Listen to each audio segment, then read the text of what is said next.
कुछ देश का भला कर दीजिए, कुछ देश का भला कर दीजिए। सर धन्यवाद माननीय सदस्य, please. Honorable Chairperson, sir, my respected colleagues, I stand here today on behalf of my party, the All India Trinamool Congress, to speak on the finance bill. Madam, I have to say I'm deeply pained at the very onset. I must point something out. When we talk on the governor's, speak on the President's address, the Honorable Prime Minister leaves the chamber. Today, when we are speaking on the finance bill, the Honorable Finance Minister leaves the chamber.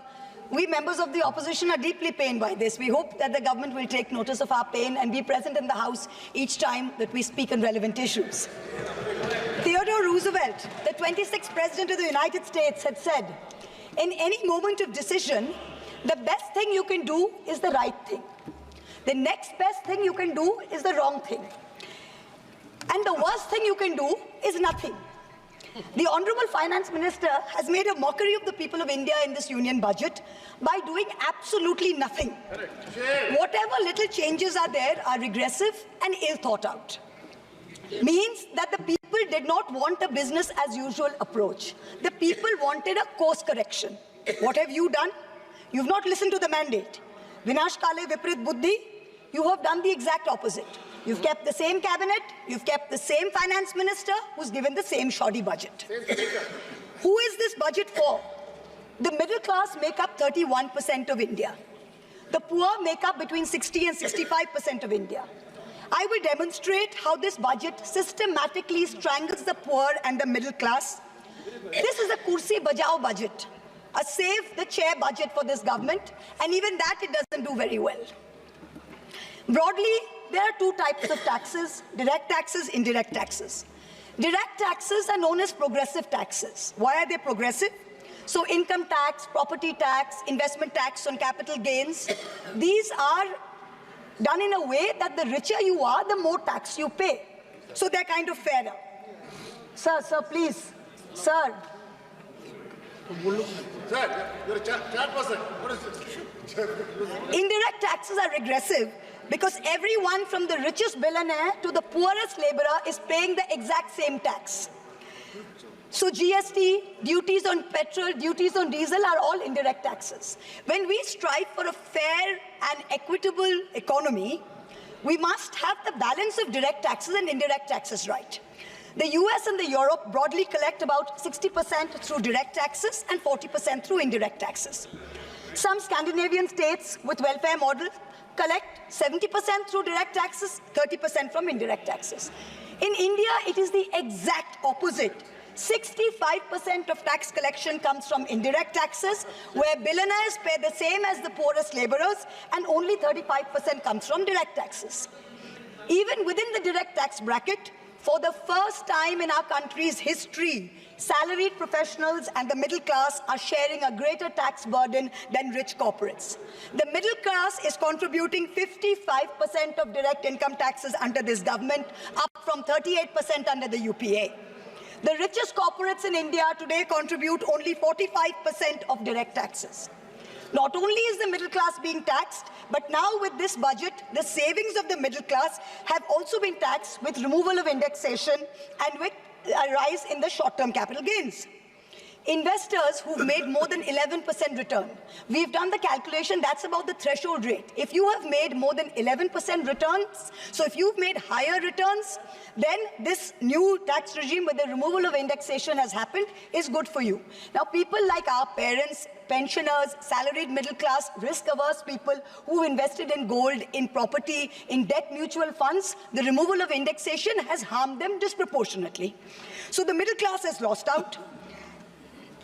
Debt mutual fund holders will end up paying more than 40% more tax because indexation is being changed from 20% to 12% for investments made before April 1st, 2023.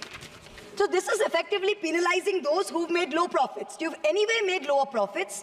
People think real estate has made enormous profits. If you look at RBI's housing index for the past 10 years, the average rise in property prices has been between 4.5% and 5%.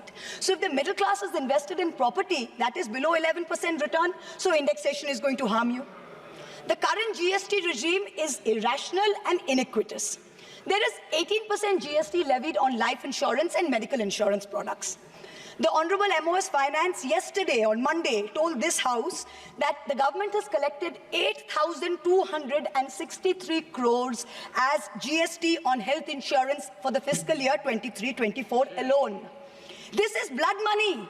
Our Honorable Chief Minister Mamata Banerjee wrote a letter to the Finance Minister, to the Centre, pointing out that this is a completely anti-people tax. What is life insurance? What is health insurance? It is people guaranteeing and spending money and protecting against life's uncertainties, against accident, against injury, against ill health, against death. What are you doing? You are imposing GST, same rate that a billionaire pays, the poorest middle class person has to pay. So people are deterred from taking out new policies. People are deterred from continuing existing insurance. This should be removed at the earliest. Now let me now move on to what affects more than 70% of Indian citizens, social sector allocations. The general trend over the past decade, in every budget in the last 10 years, of which our Honorable Finance Minister has presented 7, has been in nominal terms, you have allocated more money to the social sector. But if you account for inflation and you look at real allocations, inflation adjusted, allocations have seen reductions of over 25% in the past 10 years. I'm going to look at real allocations, that is adjusted for inflation, for some major schemes in the past 10 years. Sarva Shiksha Abhijan, minus 18%. Rashtriya Madhyamik Shiksha Abhiyan, minus 9%. ICDS, which affects every child, it's a school scheme, minus 34%. Mission Anganwadi, minus 5%. PM Poshan, minus 45%. PMGSY, those of us who have rural areas, the Pradhan Mantri Gram Sadak Yojana scheme, minus 47% reduction in real terms. The National Social Assistance Program, minus 20%. The combined expenditure on 5 social schemes, the top 5 social schemes as a percentage of GST, of GDP, has declined from a peak of 0.93%, so almost 1% of GDP in 2009-10. Do you know where it is today in 23-24? It is 0.36%. It is only a third of what it was in 9-10. The Manrega budget during COVID, when the centre was telling all the states, please give employment to the labourers, they are going back. The Manrega budget in 2021 was 0.6% of GDP. Do you know what it is today? 0.26%. No, shame. Specific budget figures for 24-25 are shameful. Specific figures, let's look at the specific figures. The allocation for Samarth, which is maternity entitlement and the creche scheme, has been reduced by 70 crores compared to budget estimates of last year. The budget for the National Social Assistance Program, for again those of us with rural areas, you know how important this is. This is what gives social security pensions to the elderly, to single women, to disabled. This is unchanged from last year at 9,652 crores. 9,600 crores, same as last year, no adjustment for inflation.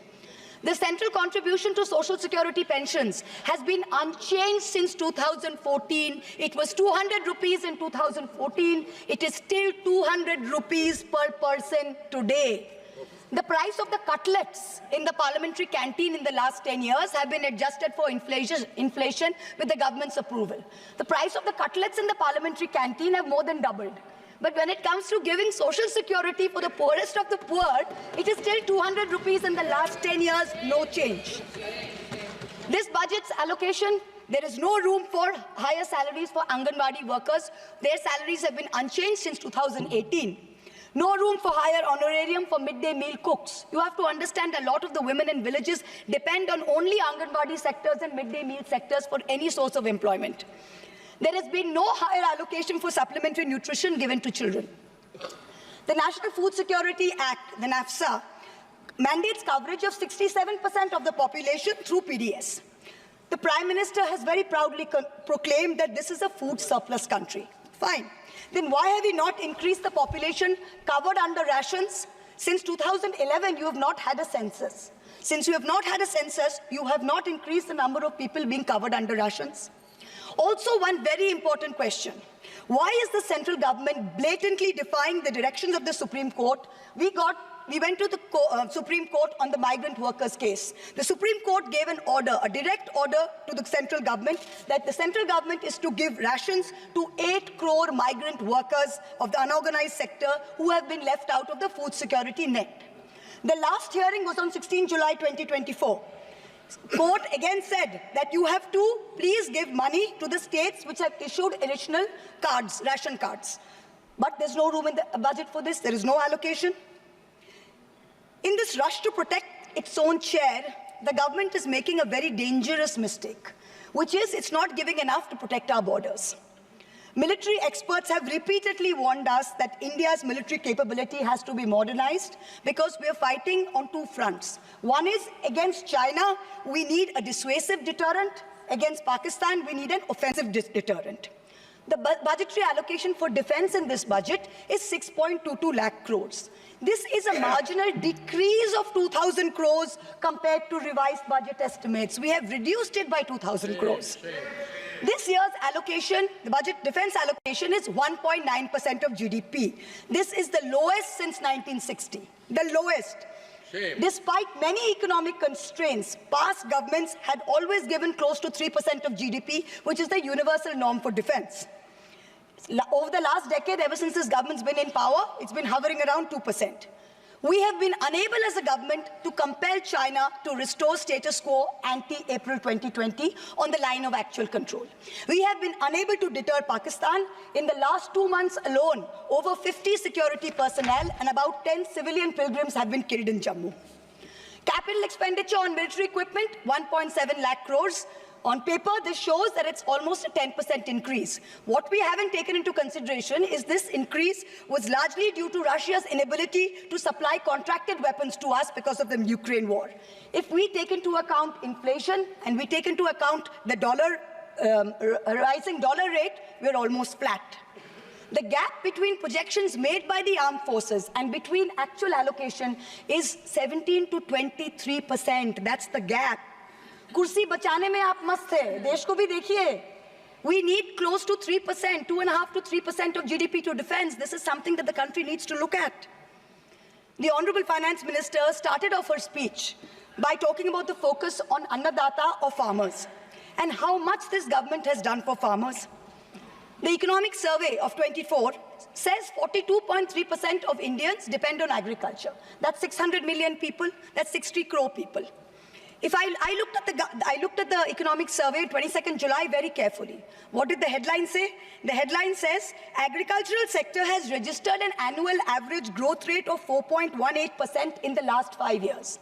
But then I needed to read and read and read, and in the fine print was written that last year was only 1.4%. So 4.18 over last 5 years is anyway, when you compare it to inflation, is nothing. But when you compare last year's growth of only 1.4%, what is it saying for 60 crore of our people who depend on farming? Productivity and resilience in agriculture was one of the first themes, priority number 1, according to the Finance Minister's budget. She had made 9 priorities. This was priority 1. But the provision for agriculture and allied sectors is only 1,52,000 crores. Whereas the provision for one bullet train from Ahmedabad to Mumbai is 1,08,000 crores. Please look at the comparisons, everybody. Priority 2, Finance Minister said, is employment and skilling. This government has got the worst track record of creating jobs. India has more jobs in the informal sector, not in the formal sector. The budget is talking of an internship program with the top 500 companies. This is a joke. The top 500 companies employ 70 lakh people in total. That is 1% of the total workforce. Our workforce is about 57 crores. You are expecting companies which have a total which employ 70 lakh people to give employment to 1 crore interns. Please let us know how this is going to happen. I'm really curious. The real problem is somewhere else. The real problem is that 10.3 crore youth have basically become so dejected, they have given up looking for jobs.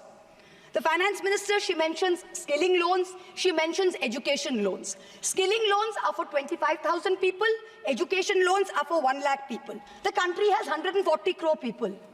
Now, what are we doing? Priority 3, according to the Finance Minister, inclusive human resource development and social justice. In this section, the budget says, first on Bihar, we will support expressways. What you're not saying is that you will make expressways which will charge very high tolls. So you are recovering the money, you're not doing anyone a favor. You're charging back-breaking tolls. You might give another bridge which might collapse. Yes. You will set up another power plant, which like Jharkhand may also be outsourced to a favorite businessman. He can be given a nice juicy PPA and sell more imported coal. Secondly, on Andhra, there are no grants, but only loans, that too from multilateral agencies. So basically, dollar loans will be given to Andhra Pradesh, which future generations will have to pay back with interest. There was also another sweeping statement. Grants for backward regions of Rayalaseema, Prakasam and North Coastal Andhra, as stated in the Act, will be provided. I looked in the entire demand for grants with a tooth comb, with a microscope. And I looked at the expenditure budget. Nothing was provided anywhere. I don't see the intelligent people of Andhra being fooled by this. Priority 4, manufacturing and services. The finance minister has devoted an entire section on how MSMEs are a priority. I believe her. Yes, it should be a priority. But I'm very confused. Most medium and small enterprises are either proprietorships or partnerships. Madam, can you please explain why these proprietorships and partnerships are taxed at higher rates than companies? This makes no sense. Is the A-team the only businesses who are sending truckloads and tempo loads? MSMEs are not sending. Is that the problem? And also, the government needs to get rid of the bizarre 29A of the Insolvency and Bankruptcy Code, because it is killing companies that are in trouble. It does not allow promoters to propose a resolution plan. As long as we have this code, promoters cannot propose a resolution plan. We need to get rid of this. Priority 5 in the finance minister's speech, urban development. The Prime Minister had said every citizen will get a house by 2022. We are now in 2024 and we are still making allocation for 3 crore more houses. Yes. Can you please tell us how many more houses we need and when it's going to be done? Let's get this over with. 2047. Priority 6, energy security. The less I speak about this, the better it is. Energy security is security for best friends. It's created by allowing best friends to import low-grade quality coal, mark it up as high-grade quality coal, and sell it to state development corporations at the cost of the country's environment, at the cost of the health of our citizens. Priority 7, the finance minister said, was infrastructure. She announced in a true style of Shagun that she's gifting the nation 1,11,111 crores. 111,111. This is flat on last year. Sadly, most of this will go towards crony capitalists. You'll make roads that have potholes, you'll have airports that leak, you will have bridges that fall out, and the taxpayer will pay for this. The budget speaks of private sector participation. But remember one thing, they bid out 6 airports to one company for a fee to be paid by the government. Then they created a policy that allows the regulator to keep increasing the user development fee. So actually, it's the flying public of India that are paying for this. Priority 8. Innovation, research and development. Grand words, these are just grand words. The finance minister seems to have forgotten that most entrepreneurs register their product and software IPs in foreign countries like the US, since IP registration system for patents is a complete failure in our country. Unless you fix patent registration, this is not going to happen. The last priority she talks about is next generation reforms. This is also another Jamla. She says, I propose to earmark a significant part of a 50-year interest-free loan for competitive federalism. So this is double speak. We'll keep this money in our pocket. If Nitish ji and Chandrababu ji see through our Jumla and they make a big fuss, we'll have some additional funds to keep them happy and to keep the government going. Finally, I have to mention one interesting fact, and I hope that the Treasury benches will have the patience to hear me out. Please. I wholly agree with the finance minister on one thing. The budgets for the CBI and the ED have been reduced this year, and I was wondering why. Is it because the voters didn't like the fact that you were using the CBI and the ED to go after the opposition and file fake affidavits? Or is it because you have outsourced the CBI and the ED completely to a businessman in Ahmedabad who's controlling the whole thing? Why have you reduced it? Number one, the former Maharashtra Home Minister highlighted how BJP leaders and agencies have threatened him to filing a fake affidavit. In the case of Sandesh Kali in West Bengal, the women have confirmed on video that BJP leaders forced them to file fake statements. Similarly, I'm told in my matter, Mr. Adani on October 16, 2023, got my friend to his office in Ahmedabad and threatened him with dire consequences to file a fake affidavit. Actually, it was Mr. Adani's in-law, Mr. Cyril Shroff, who filed the fake affidavit and forced him to sign it. Even today, every mid-level official in Adani's office calls mid-level officials in the CBI and says, 161 statement change karaiye, aapka sir ko bulaiye, madam ke against mein statement dijiye. I am telling the CBI via you, madam, please take a 164 statement once and for all. Don't keep calling back people at Adani's behest to change 161 statements to implicate me. It's going to get you nowhere. Let us reduce the CBI and the ED budget to zero. Let us, Mr. Adani, pay the full 1,500 crores. Let us outsource it completely to him. End of story. In short, this Kursi Bajao budget is a desperate attempt by the government to stick its head in the sand and act like that the mandate of 2024 never happened. But the coming days are going to prove the instability of this government and the inefficacy of its economic policy. We wait for that day. Thank you very much, madam. Thank you. माननीय सदस्य Member has made specific allegation against the government and a particular business house, and she has been tortured like anything. The matter may be referred to the privilege committee. Suo motu privilege committee has to take action on this. Because very serious allegation. A member of parliament is being tortured by a business house, and still it is being doing. That has to be looked into by the privilege committee. The privilege of member is being infringed. ये जिस case के बारे में जिक्र कर रही हैं वो लोकपाल पर मेरा केस है। मेरा केस है, मैंने कंप्लेन किया है, मेरे कंप्लेन पर वो केस है। वो मामला सब जुडिस है, उसको सीबीआई और ईडी इन्वेस्टिगेट कर रही है और इसीलिए इस सदन में नो क्या ये मेरा केस है, लोकपाल पर मैंने जो है कंप्लेन किया हुआ है और ये केस मेरे ऊपर है, इसीलिए मैं यहाँ बैठा हुआ हूँ। ये कुछ भी हो रहा है तो दरअसल हीरानंदानी को यदि हिम्मत है जिसके बारे में ये बात कर रही है उसको हिंदुस्तान में आके सीबीआई उसको बुला रही है, वो आ क्यों नहीं रहा है? माननीय सदस्य श्री अरुण नेहरू जी